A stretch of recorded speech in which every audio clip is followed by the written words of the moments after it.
The R145-million Powerball jackpot has been won. Somewhere in South Africa there's some lucky person who has just won R145-million. Ithuba confirmed that there was a winner for Friday night's record Powerball jackpot. Ithuba's public relations manager Naledi Masopha said the winner should contact the Ithuba office.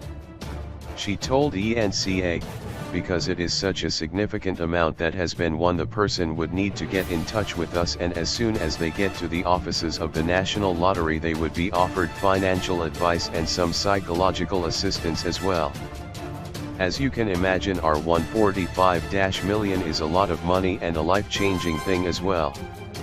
ENCA quoted Masopha as saying that after the winner provided all the relevant documents needed they would receive their money within a couple of days. The winner has 365 days within which to claim their winnings. Yeah.